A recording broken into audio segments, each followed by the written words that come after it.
لیکن ان کے کہے جانے والے لفظوں نے میرے قدم زنجیروں سے جکڑ لیے تھے۔ میں نے حیرت سے پلٹ کر انہیں دیکھا۔ کیا وہ میری ماں تھی؟ نہیں، کوئی ماں اپنی بیٹی سے ایسے نہیں کہہ سکتی۔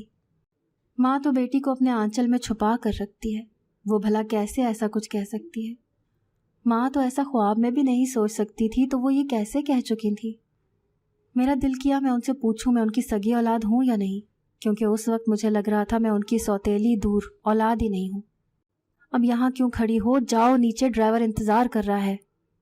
ان کے کہنے پر میں مرے قدموں سے نیچے گئی۔ ڈرائیور انکل گاڑی کے سامنے کھڑے تھے، مجھے دیکھ کر سیدھا ہوئے، دروازہ کھول کر کھڑے ہو گئے۔ میں نہ چاہتے ہوئے بھی اندر بیٹھ گئی۔ کچھ ہی دیر بعد گاڑی رکی تو میں نے ناسمجھی سے ادھر ادھر دیکھا۔ وہاں کوئی دربار نہیں تھا، بلکہ ایک پرانا سا گھر تھا۔ انکل آپ مجھے کہاں لے آئے ہیں؟ ہمیں تو دربار نہیں جانا تھا، کھانا کپڑے وغیرہ تقسیم کرنے۔ میں نے حیرت سے ڈرائیور سے پوچھا۔ بیٹا بیگم صاحبہ یہیں آتی ہیں۔ ان کی بات پر مجھے شدید حیرت ہوئی۔ لیکن یہاں تو صرف یہ گھر ہے اور دیکھنے سے لگ رہا ہے یہ بہت پرانا ہے۔ میں نے انہیں اس گھر کو دیکھتے ہوئے کہا، یہیں جانا ہے آپ نے؟ ان کے جواب پر میں نے اس بات میں سر ہلایا اور اندر چلی گئی۔ جیسے جیسے قدم اندر کی طرف اٹھ رہے تھے میرا دل ڈر سے لرز رہا تھا، دھڑکنیں بے ترتیب ہو رہی تھیں۔ زندگی میں پہلی بار کہیں جانے سے دل منع کر رہا تھا، مگر مجھے جانا تھا، اندر جانا میری مجبوری تھا۔ اگر نہ جاتی تو امی جان ناراض ہو جاتی۔ ڈرائیور انکل میرے پیچھے تھے، ان کے پاس وہ سارا سامان تھا۔ گہرا سانس لے کر میں نے خود کو پرسکون کیا اور دروازے پر دستک دی۔ چند لمحوں میں دروازہ کھل گیا۔ اندر سے باہر کوئی نہیں آیا۔ دروازہ کس نے کھولا مجھے یہ بھی پتہ نہ چلا۔ میں نے دروازہ دھکیلتے ہوئے اندر قدم رکھا، جہاں نظر پڑتے ہی میرا اوپر کا سانس اوپر اور نیچے کا نیچے تھا۔ میں نے ایسا ماحول پہلی بار دیکھا تھا۔ موبائل استعمال کرنے کی اجازت مجھے اس وقت تک نہیں ملی تھی اور گھر باہر میں صرف پڑھنے کے لیے ہی جاتی تھی۔ بی بی چلے اندر؟ ڈرائیور انکل کی بات پر میں نے سر ہلاتے اندر قدم رکھے۔ مجھے لگ رہا تھا جیسے میں ابھی بے ہوش ہو کر گر جاؤں گی، مگر نہیں، ایسا کچھ نہ ہوا۔ دل کر رہا تھا بھاگ جاؤں، مگر یہ بھی میرے بس میں نہیں تھا۔ جب میں کھانا تقسیم کرنے ان کے قریب گئی تو دل دھک گیا، جب وہاں کے لوگ کھانے کی جگہ مجھے ہی کھینچنے لگے۔ میں نے چلانا چاہا مگر آواز نہ نکل رہی تھی۔ ڈرائیور انکل وہیں کھڑے دیکھ رہے تھے۔ میں نے انہیں ہاتھ کے اشارے سے بلایا تو وہ بھاگے آئے اور مجھے ان سب کے درمیان سے نکالا۔ میں ان کے درمیان سے نکلتی ہی باہر بھاگی۔ اس سے پہلے کہ میں وہاں سے نکلتی 2 آدمیوں نے مجھے پکڑ لیا اور ایک کمرے میں لے گئے۔ میرا سانس رک چکا تھا۔ میں نے خوف سے رونا شروع کر دیا۔ جب ایک کی بات پر میرے آنسو تھم سے گئے، میں بے یقینی کی کیفیت میں تھی اور اس شخص کو دیکھ رہی تھی۔ اس نے مجھے کہا کہ مجھے وہ کچھ دکھانا چاہتا ہے۔ میری اجازت دینے سے پہلے ہی وہ میرا ہاتھ پکڑے دوسرے کمرے میں لے گیا۔ وہاں جاتے ہی ایک عورت جو گود میں گڑیا رکھے اس سے یوں باتیں کر رہی تھی جیسے وہ کوئی انسانی بچہ ہو۔ تمہیں پتہ ہے اس کی یہ حالت کس نے کی؟ وہ شخص بولا۔ میں نے ترستی نظروں سے اس عورت کو دیکھا اور نفی میں سر ہلایا۔ تمہاری ماں نے۔ اس کے جواب پر میرے سر پر وہاں چھت گری تھی جیسے، اور پھر وہ خود ہی سب کچھ بتانے لگا۔ میں ہلنے کے قابل بھی نہ رہی تھی، یہ حال ہو چکا تھا میرا۔ وہ سب بتا چکا تھا، میں چاہ کر بھی وہ ساری باتیں قبول نہیں کر پا رہی تھی۔ جب اس نے کہا کہ اپنی امی سے پوچھنا کون ہے یہ پاگل لوگ، انہیں پاگل کس نے کیا ہے، وہ کہتا چلا گیا اور میں وہاں سے بوجھل قدموں سے نکلی اور سانس گاڑی میں بیٹھ کر لی۔ مجھے ایسا لگ رہا تھا جیسے کسی کھائی سے نکل کر جان بچائی ہو آج میں نے خود کی۔ وہ سارا منظر پھر سے میری آنکھوں کے سامنے چل رہا تھا، بالکل کسی فلم کی طرح۔ ڈرائیور انکل جیسے ہی آ کر گاڑی میں بیٹھے میں نے انہیں گھر چلنے کو کہا۔ وہ سارا سامان بانٹ آئے تھے۔ انہوں نے بتایا کہ وہ لوگ بے گھر ہیں اور کچھ لوگوں کو پاگل پن کا دورہ پڑتا ہے۔ لوگ کہتے ہیں ایسے لوگوں سے نیکی کرنے سے اوپر والا راضی ہو جاتا ہے۔ وہ جھوٹ بول رہے تھے۔ مجھے ایسا لگا ڈرائیور انکل کچھ اور بھی کہہ رہے تھے، مگر میں نے سنا نہیں۔ اگر ان دونوں کی باتیں جھوٹی تھیں تو آخر امی جان کیوں ان کو کپڑا کھانا وغیرہ دیتی تھیں؟ مجھے سب جاننا تھا۔ میں سیدھا دادی اماں کے پاس گئی اور ان کا ہاتھ اپنے سر پر رکھتے انہیں اپنی قسم دی تو وہ بولنے لگی۔ میرے شوہر کا کاروبار لاہور میں تھا اور ہم کراچی کے رہنے والے تھے۔ جب ہم لاہور آئے تو مجھے کوئی بھی کام کرنے کی عادت نہیں تھی کیونکہ شروع سے ملازمہ کا ہی کیا دیکھا تھا۔ میں نے اپنے شوہر سے ملازمہ کے لیے بات کی تو وہ مان گئے۔ یوں میں نے پڑوس میں کام کرنے والی عورت سے ملازمت کا کہا تو اگلے دن ایک جوان لڑکی میرے گھر آئی۔ وہ بہت خوبصورت تھی۔ اس کے یہ کہنے پر کہ وہ ملازمت کے لیے آئی ہے، اس کا حسین چہرہ مجھے حیران کر گیا، مگر میں نے اسے رکھ لیا۔ مجھے نہیں پتا تھا کہ میں نے اپنی زندگی تباہ کی ہے۔ اس کا پورا دن میرے پاس گزرتا تھا۔ وہ میری بہت خدمت کرتی تھی، ہر وقت اماں اماں کہہ کر پکارتی، میری ایک پکار پر کھڑی ہو جاتی۔ میں نے اس کی اسی محبت کو دیکھ کر اسے 24 گھنٹے اپنے پاس رکھنے کا فیصلہ کیا، اور یوں وہ میرے پاس شفٹ ہو گئی۔ اس کے رہنے کا طریقہ اچانک بدلنے لگا تھا۔ میں نے یہ بات نوٹ تو کی تھی مگر پھر نظر انداز کر دی۔ مجھے لگا میری نظر کا دھوکہ ہے، لیکن وہ دھوکہ میری نظروں کا نہیں تھا۔ میں نے اتنی عمر گزاری تھی لیکن پھر بھی نہ جانے میں کیسے بے وقوف بن گئی، اور پھر بنتی چلی گئی۔ میرا ایک ہی جوان بیٹا تھا جو ملک سے باہر پڑھتا تھا۔ اس کا آنا ہوا تو میں بہت خوش تھی، مجھے اس کی شادی کرنی تھی، مگر آہستہ آہستہ وہ اس ملازمہ کی محبت میں پھنستا چلا گیا۔ یوں وہ اس کے حسن کا دیوانہ ہو گیا۔ میں بہت پریشان ہو چکی تھی، یہ ناممکن تھا۔ ہم خاندانی لوگ تھے، ایسے کسی کے بھی ساتھ رشتہ نہیں بنا سکتے تھے۔ میں نے پہلے اپنے بیٹے کو سمجھایا لیکن اس نے میری ایک نہ سنی، تو میں نے ملازمہ سے بات کرنے کی ٹھان لی۔ یوں میں نے ملازمہ سے بات کی تو اس کے جواب پر ساتوں آسمان میرے سر پر گرے۔ اس کے ساتھ تعلق بنایا تھا ملازمہ نے، اب اگر اس نے چھوڑا تو وہ اسے برباد کر دے گی۔ میری تو دنیا ہی ہل چکی تھی۔ میرے بیٹے کو پوری طرح اپنے قابو میں کر کے وہ خوش، اور پھر اس نے بلیک میل کر کے میرے بیٹے سے شادی کر لی۔ میرا پورا خاندان اس شادی کے خلاف تھا، میں بھی۔ اس ملازمہ نے دھمکی دی کہ اگر میں نے اس کا ساتھ نہ دیا تو وہ مجھے بدنام کر دے گی۔ میں اس کا ساتھ نہ دے سکی، تبھی وہ مجھے بدکردار کہتی ہے۔ دادوں کی باتیں سن کر مجھے گاؤں کی عورت یاد آئی۔ ارے یہ اسی کی بیٹی ہے جس نے شادی سے پہلے ہی لڑکے کو پھنسایا تھا، تبھی تو یہ شادی ہوئی تھی۔ میں وہاں سے اماں کے پاس گئی اور ان سے سیم اسی طریقے سے پوچھا۔ میں نے جو کیا مجھے اس پر شرمندگی نہیں ہے، میں یہ کھانا ان بے سہاروں کو دے رہی ہوں جو میرے گناہ ہیں، معاف ہو جائیں گے، اماں نے اطمینان سے کہا۔ مگر وہ بھول گئی تھیں کہ کسی کا دل دکھا کر کوئی کبھی خوش نہیں رہ سکتا، اور ایسے لوگوں کا انجام کتنا برا ہوتا ہے۔ یہ تمہاری ماں کے پاس ملازم تھی، اسے پیسے چاہیے تھے، اس کے دونوں بچے بیمار تھے، مگر تمہاری ماں نے اسے تنخواہ دینے سے انکار کر دیا۔ یہ تڑپتی رہی، مگر تمہاری ماں پر اثر نہ ہوا، اور بیماری کا مقابلہ نہ کرنے پر اس کے بچے مر گئے۔ یہ تب سے یوں ہی بیمار ہے، اور تمہاری ماں نے اسے یہاں رکھا ہے۔ یہاں موجود سبھی تمہاری ماں کی وجہ سے پاگل ہیں۔ مجھے ان دونوں کی باتیں یاد آئیں تو میں نے دکھ سے ماں جی کو دیکھا اور یہ سوچ لیا کہ مجھے آگے کیا کرنا ہے۔ میں نے ایک کال کی اور پھر کچھ ہی دیر بعد میڈیا والے آئے اور اماں جان کو پکڑ کر لے گئے۔ میں نے خود گواہی دی تھی کہ وہ گھر کے ملازمین کے ساتھ کتنی ظالم ہے، اور باہر والوں کے ساتھ اچھا سلوک اپنی شخصیت کو باوقار دکھانے کے لیے کرتی ہے۔ کچھ ہی دیر میں یہ بات جنگل میں آگ کی طرح پھیلی، اور پھر جتنے بھی لوگ اماں جی کو فنڈز دیتے تھے ان سب نے ان سے تعلق توڑ دیا۔ 2-3 دنوں میں اپنے ساتھ ہوتے سلوک اور لوگوں کی باتیں سن کر اماں جی کا حال ان سب پاگلوں سے بدتر ہے۔ آج وہ انہی کے درمیان ہے۔ انسان کتنا ہی کیوں نہ اڑ لیں، منہ کے بل ہی گرتا ہے۔ اگر آپ کو آج کی ہماری کہانی پسند آئی ہے تو اسے لائک کیجیے اور اپنے پیاروں کے ساتھ شیئر کیجیے، اور ہاں، اگر ابھی تک آپ نے ہمارا چینل سبسکرائب نہیں کیا تو ضرور کیجیے۔ ملتے ہیں کل ایک نئی اور دلچسپ کہانی کے ساتھ، تب تک کے لیے اللہ حافظ۔